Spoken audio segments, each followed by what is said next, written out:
Studywell Group of Institutions, Sitapur, Studywell Public School, Vijay Lakshmi Nagar, Studywell Senior Secondary School, Lakhimpur Road, Sitapur, affiliated to CBSE Board, New Delhi. World-class infrastructure, NCC for boys and girls, blessed by Honorary President of India and Governor of UP.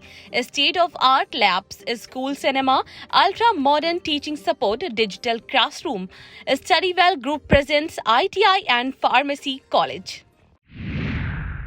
नमस्कार, स्वागत है आप सभी का India पर। मैं हूं निशांत गुप्ता और मैं प्रियांशु मिश्रा। सीतापुर की सुर्खियों वाले खबरनामे का आगाज दिन भर की बड़ी खबरों के साथ। सबसे पहले नजर प्रमुख खबरों पर। रविवार 12 बजे होगा नए संसद भवन का उद्घाटन। पीएम मोदी को संतों ने सौंपा सेंगोल। उन्नाव सांसद साक्षी महाराज ने कहा, विधवा विलाप कर रही कांग्रेस।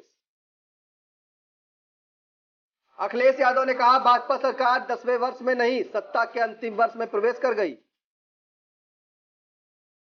सपा संगठन का जल्द होगा गठन, शिवपाल समर्थकों की जगी उम्मीद। वित्तीय अनियमितता में जिला समाज कल्याण अधिकारी हुए निलंबित। अकारण कार रोके रहने पर टीएसआई सहित 4 ट्रैफिक कर्मी निलंबित। धरना दे रही महिला पहलवानों को मिला बाबा रामदेव का साथ। पीडब्ल्यूडी मंत्री जितिन प्रसाद ने कहा, लोकसभा चुनाव में कांग्रेस सपा हो जाएंगे हवा। पक्ष प्रतिपक्ष के बीच समर्थन और बहिष्कार की तलवारें खिंची हुई हैं। राजनीतिक दल 2 खेमों में बटे नजर आ रहे हैं। एक खेमा प्रधानमंत्री मोदी और सरकार के साथ है, तो दूसरा खेमा बायकाट की मुहिम का हिस्सा बना हुआ है। इसी बीच रविवार को होने वाले नए संसद भवन के उद्घाटन के समय की उल्टी गिनती शुरू हो गई। उद्घाटन का समय ठीक 12 बजे रखा गया है, जबकि हवन पूजन का कार्यक्रम सुबह 7 बजे से ही शुरू हो जाएगा। इसी बीच नई संसद भवन के उद्घाटन से पहले प्रधानमंत्री नरेंद्र मोदी तमिलनाडु के अधीनम से मिले। इस खास मौके पर प्रधानमंत्री को अधीनम संतों ने सेंगोल को सौंपा। 21 अधीनम संतों का दल पीएम आवास पहुंचा, जहां पूरी विधि विधान के साथ प्रधानमंत्री को सेंगोल भेंट किया गया। सेंगोल के अलावा प्रधानमंत्री को अन्य उपहार भी भेंट स्वरूप दिया गया। बता दें कि रविवार को नए संसद भवन के उद्घाटन के बाद लोकसभा स्पीकर की कुर्सी के बगल में रखा जाएगा। उन्नाव से भाजपा के फायर ब्रांड सांसद साक्षी महाराज ने मोदी सरकार से 9 सवाल पूछ रही कांग्रेस को आड़े हाथों लिया है। अक्सर अपने बयानों से सुर्खियों में बने रहने वाले साक्षी महाराज ने कहा कि कांग्रेस की स्थिति खिसियानी बिल्ली खंबा नोचे वाली है। अब चुनाव सामने है, नाई के बाल सामने आने वाले हैं। कांग्रेस विधवा विलाप कर रही है, करने देना भी चाहिए। कांग्रेस चाहे 9 सवाल पूछे या 900, मुझे पूरा विश्वास है कि पूरा विपक्ष इकट्ठा हो जाए, फिर भी मोदी जी का सामना नहीं किया जा सकता। मोदी जी से कम 350 सीटें लेकर फिर केंद्र में सरकार बनाएंगे। साक्षी महाराज ने कहा कि हमारे एजेंडे में राम मंदिर था, हमने बना दिया। हमारे एजेंडे में धारा 370 थी, हटा दिया। हमारे एजेंडे में विकास था, करके दिखा दिया। हमने कहा था कि बिजली देंगे, हमने बिजली दी। हमने कहा था गरीबों को छत देंगे, वो भी दे दी। तो जो मुद्दे हमने एजेंडे और घोषणा पत्रों में दिए थे, उससे 2 गुने के ज्यादा विकास के कार्य कर दिए हैं।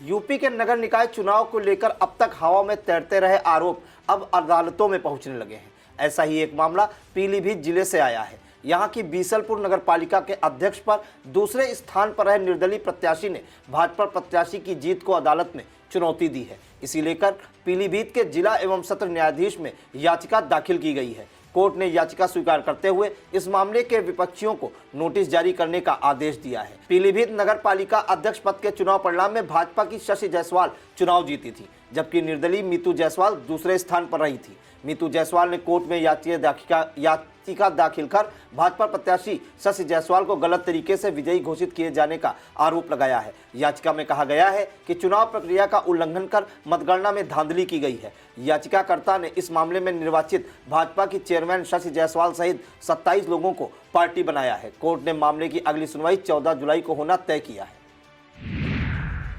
हरदोई की निवर्तमान जिला समाज कल्याण अधिकारी श्रद्धा पांडे को शासन ने निलंबित कर दिया है। उनके विरुद्ध ब्लॉक निधि से 16,17,770 रुपए नियम विरुद्ध तरीके से भुगतान करने का आरोप था। जांच के बाद अब उन्हें निलंबित कर दिया गया है। मामला हरदोई जिले के बिलग्राम ब्लॉक की बीडीओ के रूप में श्रद्धा पांडे के कार्यकाल का है। उन पर आरोप लगा था कि ब्लॉक बिलग्राम में इंटरलॉकिंग सहित करीब 14 कार्यों को कराया गया है। इन कार्यों पर 18 मार्च से 20 मार्च 2021 के बीच 3 बार में 59,86,186 रुपए निकाले गए। 3 स्तरीय समिति ने इस निकाय की जांच की थी और भुगतान को नियम विरुद्ध पाया था। इतना ही नहीं, बीडीओ पद पर रहते हुए उन्होंने 14 कार्यों की मजदूरी के अंश में 16,17,770 रुपए का भुगतान अब सेवानिवृत्त हो चुके तत्कालीन जेई आरएस सैयद सब्बर जैदी के एक व्यक्तिगत खाते में कर दिया था। जांच रिपोर्ट के बाद विभागीय प्रमुख सचिव डॉक्टर हरिओम ने श्रद्धा पांडे को निलंबित कर दिया है। सपा अध्यक्ष अखिलेश यादव ने केंद्र की भाजपा सरकार पर बड़ा प्रहार किया है। अखिलेश यादव ने ट्वीट करते हुए कहा कि भाजपा सरकार 10वें वर्ष में नहीं, अपनी सत्ता के अंतिम वर्ष में प्रवेश कर गई है। इसलिए यह भाजपाइयों से ज्यादा भाजपा सरकार से त्रस्त जनता के लिए हर्ष का विषय है। जनता ने भाजपा के लिए विदाई गीत भी तैयार कर लिया है। सपा मुखिया ने यह ट्वीट सेंट्रल विस्टा यानी नए संसद भवन के मसले पर किया है। हेट स्पीच मामले में सपा नेता आजम खान को बरी किए जाने से सपाई खेमा उत्साहित है। आजम खान की विधानसभा सदस्यता बहाल किए जाने की मांग को बल प्रदान करने के लिए सपा ने अब मोर्चा खोल दिया। इसी कड़ी में पार्टी के 3 सांसद और 11 विधायक मुरादाबाद जाकर मंडलायुक्त AK सिंह से मिलेंगे। यहां पर अजब सहयोग है कि मुरादाबाद के मौजूदा मंडलायुक्त AK सिंह वही अधिकारी है जिनके रामपुर डीएम रहते आजम खान ने उन पर कथित रूप से अपमानजनक टिप्पणी की थी और इसी को लेकर चले मुकदमे सजा होने पर उनकी विधानसभा सदस्यता भी चली गई थी। आजम खान को बरी करते हुए अदालत ने अपने आदेश में डीएम पर कड़ी टिप्पणी करते हुए कहा था कि उस समय डीएम ने दबाव डालकर FIR दर्ज कराई थी। अब सपा के डेलीगेशन उन्हीं AK सिंह से मिलने जाएगा और कमिश्नर से डीएम पर एक्शन लेने की मांग करेगा। सरकारी कामकाज में लापरवाही बरतने के चलते बलिया, देवरिया, संत कबीर नगर के जिला बेसिक शिक्षा अधिकारी पर गाज गिरी है। शासन ने तीनों को विशेष प्रतिकूल प्रविष्टि से दंडित किया है। तीनों BSA के विरुद्ध यह कार्रवाई लंबित कोर्ट केस, शिकायतों के निस्तारण में लापरवाही, बेसिक शिक्षा विभाग में लगातार बढ़ रहे कोर्ट केस, लंबित मामलों के निस्तारण में हीला हवाली का आरोप, ग्रेच्युटी भुगतान में हो रही लापरवाही सामने आने पर की गई है। यूपी पुलिस में कुशल खिलाड़ियों की आरक्षी पद पर भर्ती प्रक्रिया पूरी हो गई। पुलिस भर्ती बोर्ड ने कुशल खिलाड़ी कोटे में 524 पदों पर सिपाही भर्ती के तहत 245 और अभ्यर्थियों को सफल घोषित कर दिया है। इससे पहले भर्ती बोर्ड ने 234 अभ्यर्थियों को सफल घोषित किया था। अब तक कुल 479 अभ्यर्थियों को सफल घोषित किया जा चुका है, जिसमें 304 पुरुष व 175 महिला अभ्यर्थी हैं। 2024 के लोकसभा चुनाव में पूरी ताकत झोंकने की तैयारी कर रही समाजवादी पार्टी अब संगठन के मोर्चे पर भी काम जल्द पूरा कर लेना चाहता है ताकि आने वाले चुनाव में पूरी तैयारी के साथ जुटा जा सके। इसी सिलसिले में सपा मुखिया अखिलेश यादव ने राष्ट्रीय महासचिव शिवपाल सिंह यादव और प्रदेश अध्यक्ष नरेश उत्तम पटेल के साथ बैठक की। प्रदेश कार्यालय में हुई इस बैठक के दौरान प्रदेश संगठन के स्वरूप व उसमें शामिल होने वाले नामों पर विचार किया गया। सपा की प्रदेश टीम जल्द घोषित होने की संभावना में शिवपाल समर्थकों में उत्साह जगा दिया है। मैनपुरी उपचुनाव के बाद शिवपाल सिंह यादव ने अपनी पार्टी प्रसपा का सपा में विलय कर दिया था, लेकिन इसके बाद भी पार्टी संगठन में शिवपाल समर्थकों की हिस्सेदारी ना के बराबर है। इससे शिवपाल यादव दबाव में है क्योंकि अपने समर्थक रहे नेताओं का सम्मानजनक समायोजन उनकी जिम्मेदारी है। कागजात दिखाने के बाद भी गाड़ी को अवैध रूप से रोके रखने के मामले में शिकायत मिलने पर एक TSI समेत 5 ट्रैफिक पुलिसकर्मियों को निलंबित कर दिया गया है। मामला राजधानी लखनऊ का है। यहां इंदिरा नहर पर चेकिंग कर रहे TSI अनिल कुमार और ट्रैफिक आरक्षी अंकित कुमार, पिंटू सिंह, मोनेंद्र सिंह और लवकुश ने एक कार को रोक लिया था। आरोप है कि सारे कागजात दिखाने के बाद भी कार को रोके रखा गया। कार चालक ने इसकी शिकायत उच्चाधिकारियों से की थी। जांच में मामला सही पाए जाने पर TSI सहित 4 ट्रैफिक कर्मियों को निलंबित कर दिया गया। महिला पहलवानों द्वारा लगाए गए यौन उत्पीड़न के आरोपों में घिरे भारतीय कुश्ती संघ के पूर्व अध्यक्ष सांसद ब्रजभूषण शरण सिंह को अब उनके अपने ही घिरते नजर आ रहे हैं। योग गुरु बाबा रामदेव ने पहलवानों के धरना प्रदर्शन का समर्थन करते हुए बयान दिया है। बाबा रामदेव ने पहलवानों के आरोपों को गंभीर बताते हुए सांसद को तुरंत गिरफ्तार किए जाने की मांग की है। बाबा रामदेव ने न केवल ब्रजभूषण शरण सिंह को गिरफ्तार किए जाने की मांग की, बल्कि उनके बयानों को बकवास करार दिया है। इससे दूसरी तरफ सांसद 5 जून को अयोध्या में संत समाज की बड़ी रैली का आयोजन कर एक संदेश देना चाहते हैं। ऐसे में बाबा रामदेव का यह बयान संत समाज के समर्थन की उम्मीद लगाए ब्रजभूषण शरण सिंह के प्रयासों पर पानी फेर सकता है। दिल्ली के जंतर मंतर पर करीब 1 महीने से धरना दे रही महिला पहलवानों के यौन उत्पीड़न जैसे आरोपों को ब्रजभूषण शरण सिंह शुरू से नकारते आ रहे हैं। अब उन्होंने पहलवानों के आंदोलन पर बेहद गंभीर आरोप लगाकर सनसनी फैला दी। सांसद ने कहा कि यह आंदोलन दिल्ली से चलकर पंजाब, खालिस्तान और कनाडा की तरफ बढ़ रहा है। इस आंदोलन में पीएम मोदी और यूपी के सीएम योगी के विरुद्ध नारे लगाए जा रहे हैं। बजरंग पुनिया सिर काटने की बात कह रहे हैं। सांसद ने धरने का समर्थन करने वाली खाप पंचायतों और राजनीतिक दलों को निशाने पर लेते हुए कहा कि क्या यह लोग सिर काटने जैसी भाषा का समर्थन करते हैं। मौजूदा वक्त पीलीभीत से भाजपा सांसद और अक्सर अपनी ही पार्टी को घेरते रहने वाले फायर ब्रांड नेता वरुण गांधी क्या कांग्रेस में जाना चाहते हैं? यह सवाल उनके बयान से खड़ा हो रहा है। पीलीभीत के एक कॉलेज में आयोजित कार्यक्रम को संबोधित करते हुए उन्होंने जवाहरलाल नेहरू को मेरे परनाना कहते हुए न केवल उनकी जमकर तारीफ की बल्कि उनके आदर्शों को भी याद किया। इतना ही नहीं, वरुण गांधी ने नए संसद भवन पर भी अपनी सरकार को घेरे में लिया। कहा कि टैक्स का पैसा शिक्षा व्यवस्था की बेहतरी पर खर्च होना चाहिए। वक्त हो चला एक छोटे से ब्रेक का। आप देखते रहिए खबरनामा।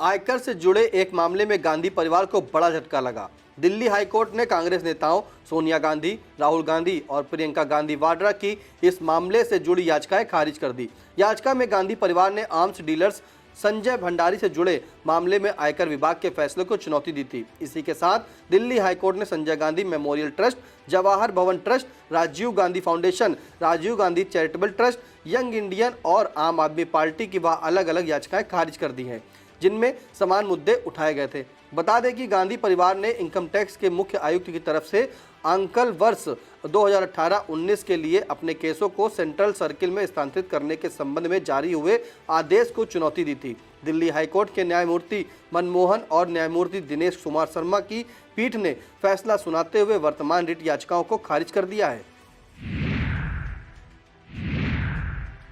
अब खबरें जनपद सीतापुर से।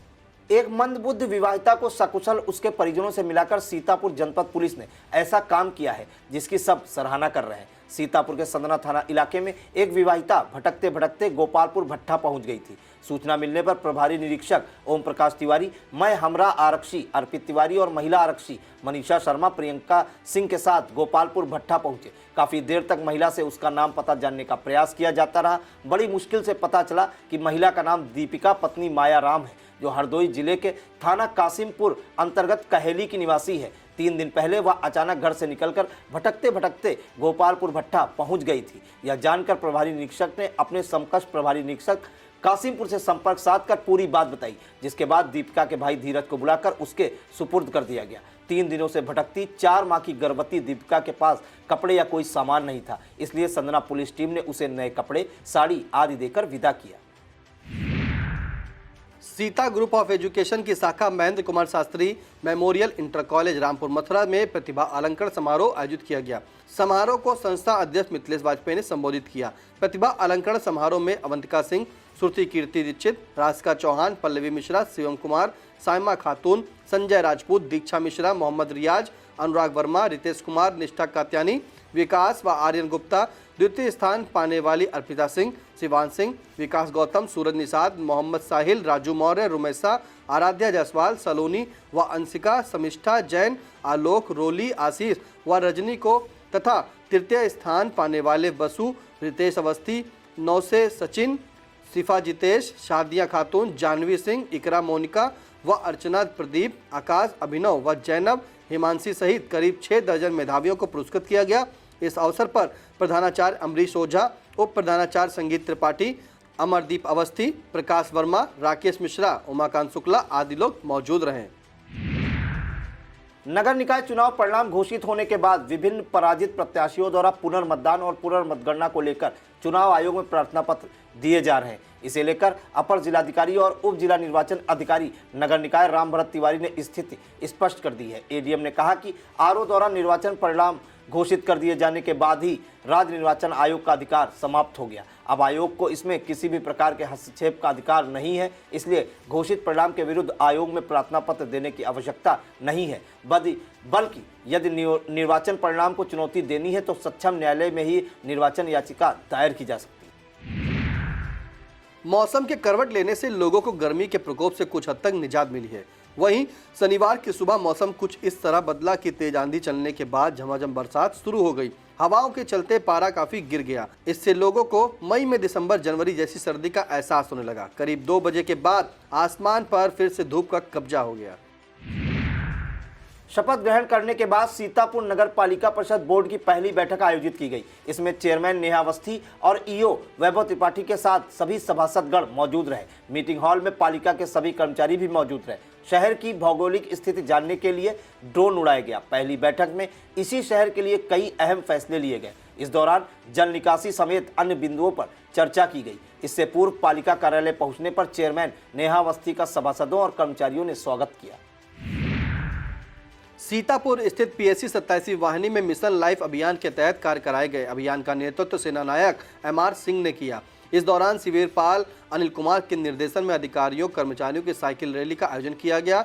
इस दौरान साइकिल रैली ने पीएससी परिसर सहित सीतापुर नगर के कई हिस्सों में भ्रमण किया। रैली में बैनरों के जरिए वृक्ष लगाओ, जीवन बचाओ, save energy, save water, save planting, ban on single use plastic जैसे बिंदुओं पर संदेश दिया। इसके अतिरिक्त पीएससी के आवासीय परिसर में साफ सफाई भी करवाई गई। इस कार्यक्रम के दौरान सहायक शिविरपाल मदन मोहन, सूबेदार मेजर कृपाशंकर यादव, पीसी उमेश चंद्र राव और नरेंद्र कुमार, एएसआई मनोज कुमार यादव, आरटीसी प्रभारी पीसी रामकेश, पीसी राजकुमार आदि अधिकारी कर्मचारी मौजूद रहे। राष्ट्रीय अनुसूचित जाति आयोग की सदस्य अंजू बाला चौधरी अपने 1 दिवसीय कार्यक्रम में नैमिषारण्य तीर्थ पहुंची। यहां पर उन्होंने युगधारा फाउंडेशन द्वारा सूत गद्दी मंदिर पर आयोजित कार्यक्रम में मुख्य अतिथि के रूप में हिस्सा लिया। इस दौरान वैचारिक संगोष्ठी का आयोजन किया गया। इसमें बोलते हुए चंद्रिका प्रसाद मिश्र ने विभिन्न लेखकों की रचना पर प्रकाश डाला। डॉक्टर श्रीनिवास शुक्ल ने भी गोष्ठी को संबोधित किया। इस दौरान उमाशंकर शुक्ल की काव्य संग्रह काजल काजल हुआ शहर, प्रोफेसर विश्वनाथ शुक्ल की शब्दों की तरनी लहरों पर, डॉक्टर प्रेमलता त्रिपाठी की महुआ महके भोरे और शिवमोहन सिंह की पुस्तक ताल किनारे का विमोचन अंजू बाला चौधरी ने किया। इस दौरान डॉक्टर अमिता दुबे, डॉक्टर उमाशंकर शुक्ल, शीतकंठ, अरुणेश मिश्र, सुशील खरे, विनोद दुबे, राजकुमार यादव, संजय द्विवेदी, डॉक्टर अनिल जैन, नूतन जैन, झनकारनाथ शुक्ल, रजनीश, रामस्वरूप साहू, रामचंद्र सहस्त्र बुद्धे, वंदना श्रीवास्तव, विनीत मिश्रा, बबलू गुप्ता, आशुतोष पांडे, आकाश अवस्थी, सौम्या मिश्रा, रामकृष्ण सहस्त्र बुद्धे, आदित्य द्विवेदी, प्रणव मिश्रा आदि उपस्थित रहे। आप खबरें जनपद लखीमपुर खीरी से। भारत के प्रथम प्रधानमंत्री पंडित जवाहरलाल नेहरू की पुण्यतिथि के अवसर पर लखीमपुर खीरी कांग्रेस द्वारा पंडित नेहरू को नमन करते हुए भावभीनी श्रद्धांजलि अर्पित की गई। इसी श्रृंखला में प्रातः 10 बजे गोला गोकर्णनाथ में जिला अध्यक्ष प्रहलाद पटेल के कैंप कार्यालय गोला नगर में मोहल्ला तीर्थ तथा कैन गोवर्स नेहरू डिग्री कॉलेज में पंडित नेहरू की प्रतिमाओं का पर माल्यार्पण करते हुए पुष्पांजलि अर्पित की गई। इस अवसर पर ओबीसी प्रदेश महासचिव रामकुमार वर्मा, जिला महासचिव पीसीसी प्रेम कुमार वर्मा, जिला सचिव पीसीसी के मिश्रा, ब्लॉक अध्यक्ष मतीन शाह, आरटीआई चेयरमैन सतीश मिश्रा, राकेश विश्वकर्मा, इरफान कुरैशी, दीपक राज, फकीर मोहम्मद, अंकुर पटेल, शरीफ अहमद, पंकज पटेल आदि लोग मौजूद रहे। लखीमपुर खीरी जिले के सभी थानों में शनिवार को समाधान दिवस का आयोजन हुआ। इसमें भूमि विवाद से जुड़े मामलों की सुनवाई हुई। पुलिस प्रशासनिक अफसरों ने शिकायत सुनकर निस्तारण कराया। डीएम महेंद्र बहादुर सिंह व एसपी गणेश प्रसाद साहा ने थाना फूलबेहड़ व शारदा नगर का निरीक्षण कर मौजूद फरियादियों की समस्याओं की सुनवाई करते हुए समाधान दिवस पंजिका का अवलोकन कर पूर्व में निस्तारित किए गए प्रार्थना पत्रों के निस्तारण का भी जायजा लिया। डीएम एसपी ने मौजूद अधिकारियों व कर्मचारियों को निर्देश दिया कि थाने पर आने वाले फरियादियों की समस्याओं की गंभीरता पूर्वक सुनवाई करते हुए उन्हें न्याय दिलाया जाए। थाना समाधान दिवस के दौरान एसडीएम सदर श्रद्धा सिंह, प्रभारी निरीक्षक फूलबेहड़ सहित राजस्व एवं पुलिस के अधिकारी मौजूद रहे। लखीमपुर खीरी में सीएमओ ऑफिस से पल्स पोलियो अभियान का शुभारंभ किया गया। इस दौरान सीडीओ अनिल सिंह द्वारा हरी झंडी दिखाकर जन जागरूकता रैली को रवाना किया गया। उनके साथ सीएमओ डॉक्टर संतोष गुप्ता भी मौजूद रहे। अपने संबोधन में सीडीओ अनिल सिंह ने बताया कि जनपद स्तरीय टास्क फोर्स बैठक की 18 मई तहसील स्तरीय व ब्लॉक स्तरीय टास्क फोर्स बैठक संपन्न हुई थी। जिसमें पल्स पोलियो अभियान से संबंधित समस्त अधिकारियों एवं कर्मचारियों की ट्रेनिंग पूर्ण कर ली गई है। इस दौरान ACMO Anil Kumar Gupta, deputy CMO doctor Lalji Pasi, DIO Pramod Verma, WHO SSO doctor Vikas Singh, UNICEF से मुकेश चौहान आदि लोग उपस्थित रहे। लखीमपुर जनपद में आज नगर पालिका परिषद चुनाव में जीते हुए 7 अध्यक्षों को शपथ दिलाई गई। खीरी जनपद के बची हुई निकाय मैलानी, गोला, पलिया, मोहम्मदी, भीरा, खीरी और धौरारा के अध्यक्ष पद के विजयी प्रत्याशियों के साथ साथ सभासदों को भी शपथ उप जिलाधिकारी ने दिलवाई। इनमें सबसे भव्य समारोह पलिया के KB गुप्ता भारतीय जनता पार्टी के प्रत्याशी का रहा। फिलहाल आज जनपद में हुए सभी शपथ समारोह में भारी भीड़ देखने को मिली। लखीमपुर के डीएम महेंद्र बहादुर सिंह की अध्यक्षता में जिला शिक्षा एवं अनुश्रवण समिति की मासिक समीक्षा बैठक की गई। बैठक का संचालन BSA डॉक्टर लक्ष्मीकांत पांडे ने किया। बैठक की अध्यक्षता करते हुए डीएम ने निर्देश दिए कि अनिवार्य रूप से विद्यालयों के निरीक्षण का पूर्ण करते हुए अपनी अद्यतन आख्या BSA के जरिए उन्हें भिजवाएं और BDO एवं BEO आपसी समन्वय में कायाकल्प के अधूरे कामों को समयबद्ध रूप से गुणवत्ता के साथ पूरा कराएं। इस दौरान CDO अनिल कुमार सिंह ने कहा कि जिन विद्यालयों में बाउंड्री वॉल एवं शौचालय का काम अधूरा है वहां BEO स्वयं अनुश्रवण एवं पर्यवेक्षण करते हुए युद्ध स्तर पर गुणवत्ता युक्त काम को पूरा कराएं। बैठक में BSA डॉक्टर लक्ष्मीकांत पांडे ने बताया कि आज की बैठक में जो भी निर्देश DM व CDO द्वारा दिए गए हैं उनका उनके स्तर से और उनकी टीम द्वारा पूर्णतः अनुपालन किया जाएगा। बैठक में DIOs doctor Mahendra Pratap Singh, CMO doctor Santosh Gupta, DSO Anjani Kumar Singh सहित सभी खंड विकास अधिकारी और खंड शिक्षा अधिकारी मौजूद रहे। यूपी के लोक निर्माण मंत्री जितिन प्रसाद ने लखीमपुर के कस्ता विधानसभा क्षेत्र अंतर्गत मैगलगंज कस्बा पहुंचे। उन्होंने यहां पर 89 सड़कों का लोकार्पण और शिलान्यास करने के बाद जनसभा को संबोधित किया। इस दौरान मंत्री जितिन प्रसाद ने कहा कि आगामी 2024 के लोकसभा चुनाव में कांग्रेस और सपा धूल की तरह उड़ेंगे। विपक्ष केवल आरोप प्रत्यारोप कर रहा है, धरातल पर उनका कुछ नहीं है। इस कार्यक्रम में मौजूद पूर्व राज्यसभा सदस्य जुगल किशोर ने मंत्री को क्षेत्रीय समस्याओं से अवगत कराया। मंत्री जितिन प्रसाद ने मैगलगंज क्षेत्र के प्राचीन तीर्थ स्थल मढ़िया घाट स्थित बाबा पारसनाथ मंदिर को पर्यटन स्थल घोषित करते हुए बताया कि मंदिर के लिए 13 करोड़ 20 लाख रुपए का बजट आवंटित किया गया है। मंत्री ने माइक पर ही संबंधित अधिकारियों से पूछा कि मंदिर का कार्य कब तक पूरा हो जाएगा। इस पर जब 8 महीने में काम पूरा करने की बात कही गई तो मंत्री ने खरी खोटी सुनाते हुए जनवरी माह में कार्य पूरा करने का निर्देश दिया। कार्यक्रम में मंत्री ने बताया कि OL होते हुए गोला सड़क के लिए 24 करोड़ का बजट स्वीकृत हुआ है। पूर्व सांसद जुगल किशोर की मांग पर मंत्री ने मंच से पिहानी होते हुए हरदोई पहुंचने के लिए मढ़िया घाट पर पुल का निर्माण जल्द कराने की घोषणा की। अपने संबोधन में पूर्व सांसद जुगल किशोर ने बसपा पर प्रहार करते हुए कहा कि बाबा साहब अंबेडकर का सबसे ज्यादा काम बीजेपी ने किया, तभी बहुजन के लोग अब बसपा छोड़कर भाजपा में आ गए। इस कार्यक्रम में जिला पंचायत अध्यक्ष प्रतिनिधि नरेंद्र सिंह, कस्ता विधायक सौरभ सिंह सोनी और आलोक शुक्ला सहित तमाम लोग मौजूद रहे। यह था आज का खबरनामा। आप देखते रहिए आई इंडिया। हमें दीजिए इजाजत। नमस्कार।